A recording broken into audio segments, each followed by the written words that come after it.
Bonjour à tous et bienvenue dans cette nouvelle étape de la construction. Aujourd'hui, je suis avec Hervé de chez Isover.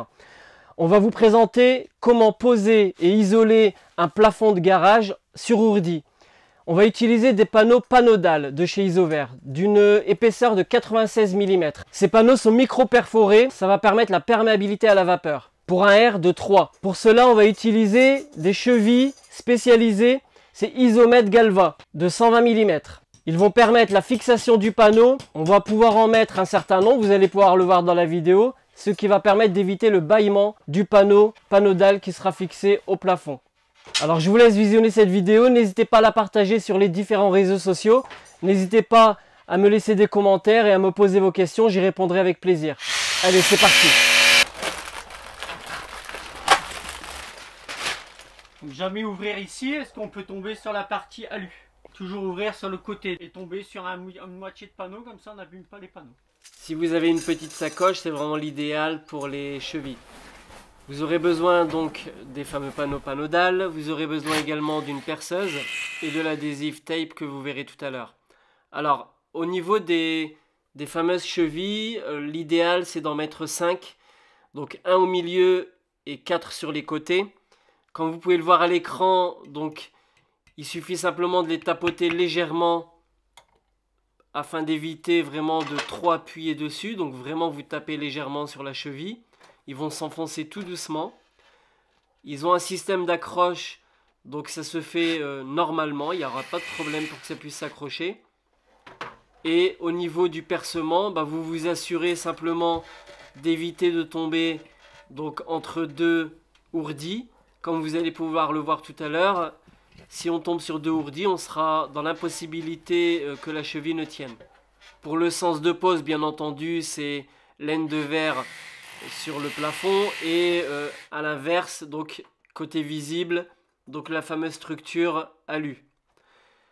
Au niveau de la pose, vous allez vous assurer déjà que ce soit contre les deux murs, à la fois le mur de droite et le mur du fond. Et puis, lorsque vous allez poser vos panneaux, vous avez deux possibilités. La première, c'est de les poser comme le montre Hervé, donc directement à gauche. Mais dans ce cas-là, vous allez revenir avec une chute. Et au niveau du côté esthétique, lorsque vous allez poser vos scotch, ça sera visible. Donc l'idéal, c'est de mettre l'un derrière l'autre les panneaux comme vous allez pouvoir le voir sur la vidéo. Et mettre ensuite les chutes.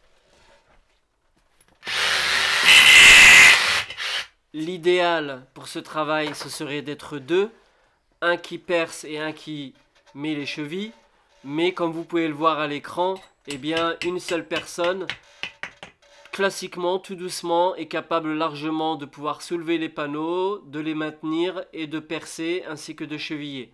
Ça pose aucun problème. Au niveau des chevilles, comme vous avez pu le voir, regardez bien l'écart où vous devrez mettre à peu près. Après, ensuite, il n'y a pas 10 cm près, bien entendu. Mais le principe, c'est vraiment de pouvoir avoir le Panodal qui soit maintenu au plafond. Le deuxième, c'est simple, vous le mettez vraiment à côté. Comme je vous ai dit tout à l'heure, donc moi, on va partir dans ce sens. Ça va éviter d'avoir un esthétique un peu moins beau. Et donc, on fera les chutes tout à l'heure. À noter également une information très importante, c'est que vous ne devez absolument pas percer dans les poutrelles qui retiennent les ourdis parce que vous risquez de les fragiliser. Si vous avez du mal à entrer votre cheville, comme vous pouvez le voir, il essaie de jouer un petit peu avec elle afin de pouvoir la rentrer. S'il ne trouve pas le trou, il suffit simplement d'aller la rechercher en faisant un petit bâillement au niveau du Panodal et ensuite à le mettre directement. Et ça pose aucun problème.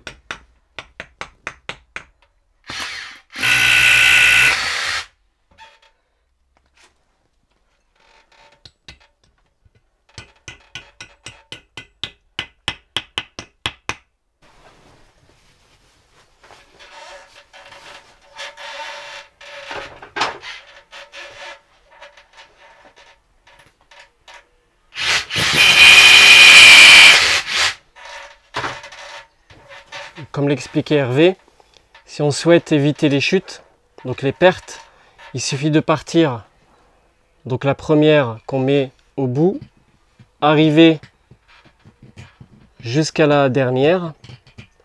Et ensuite la chute qu'on aura, venir la placer ici à cet endroit. Comme je vous l'ai expliqué tout à l'heure, moi j'ai choisi plutôt l'esthétique visuelle. Comme dans toutes mes vidéos, bien entendu, je vous laisse quand même visionner un ensemble quand même assez important. La vidéo dure une quinzaine de minutes, mais ça va vous permettre réellement de pouvoir vous imprégner et de pouvoir constater de vous-même qu'il est quand même assez simple de pouvoir le faire.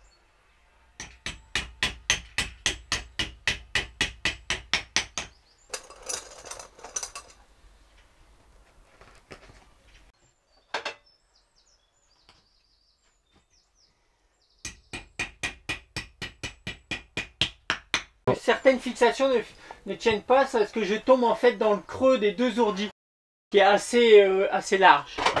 Donc lorsque c'est comme ça, il suffit simplement de repercer à un endroit différent. À côté et on remet la fixation. Grâce à l'adhésif, on va reboucher à la fin les trous qu'on a pu faire pour les mauvaises fixations.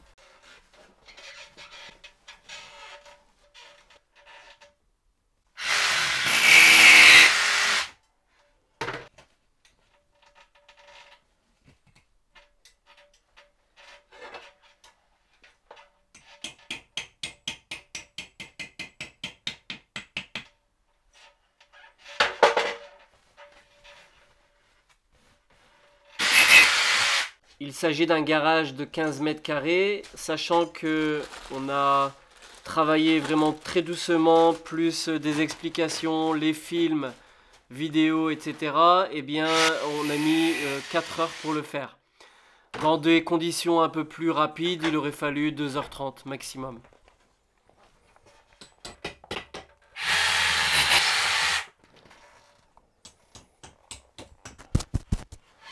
Donc après avoir posé les panneaux sur toute la longueur, il va vous rester une dernière découpe, dite une découpe de chute. Et pour cela, vous allez simplement la mesurer.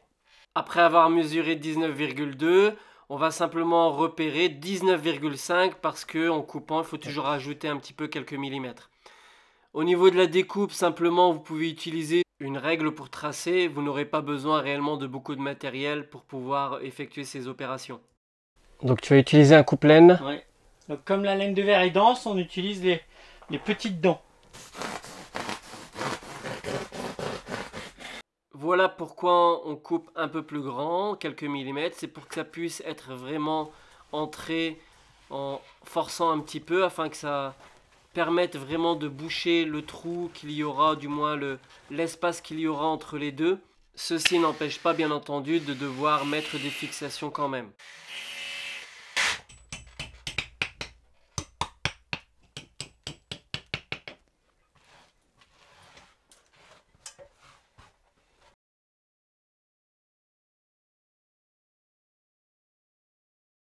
Pour cette chute, donc il faut les 30 cm. Il s'agit de la chute dont je vous avais parlé tout à l'heure. Il y a aussi une autre technique pour couper. Regardez bien, il utilise le mètre comme référence en le descendant tout doucement. Ça permet de marquer en fait l'endroit où il va découper. Et il utilise donc son couteau à laine. Il va falloir maintenant marquer l'endroit de la boîte de dérivation. Sachant que vous allez pouvoir le voir, la découpe elle est assez simple puisque l'épaisseur est vraiment minime. Lorsqu'il y a une seule gaine qui passe, on n'a pas besoin de faire de découpe puisque la laine de verre va prendre la forme de la gaine électrique.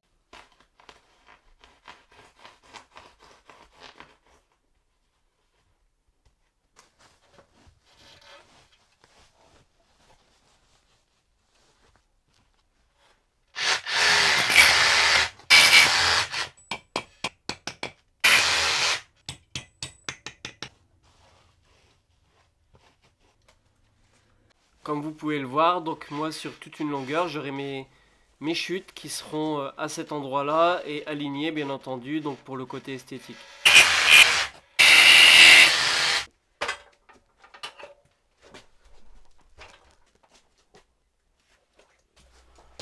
Donc là, tu as mesuré combien? 20. Donc 20 pour la dernière coupe sur la grande longueur.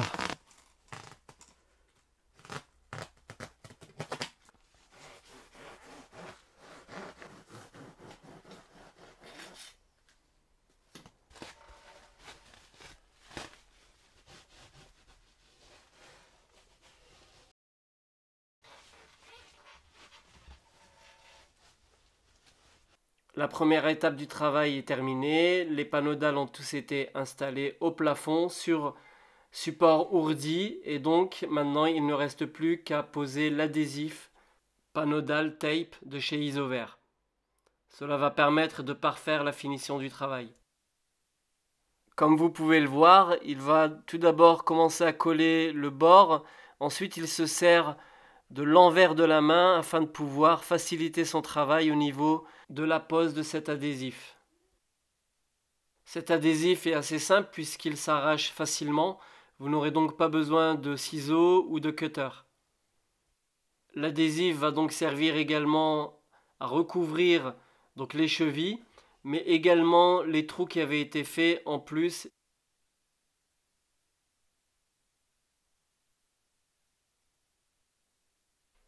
Vous allez pouvoir voir tout à l'heure quelques explications supplémentaires, mais là, comme vous pouvez le voir, l'adhésif rend vraiment la finition parfaite et c'est vraiment agréable à regarder.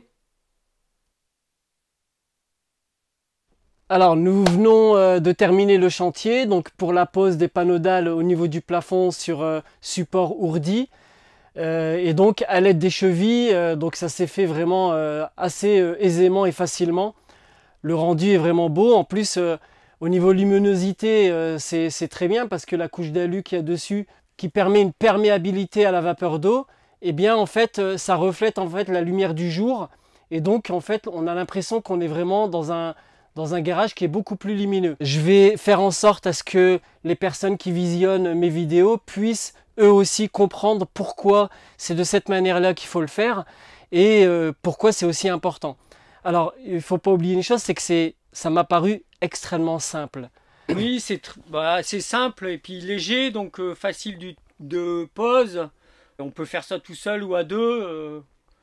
Ouais, je dirais même que les personnes qui me suivent, il y a également des dames. Et je pense que là, largement, mesdames, vous pourrez aussi isoler vos garages.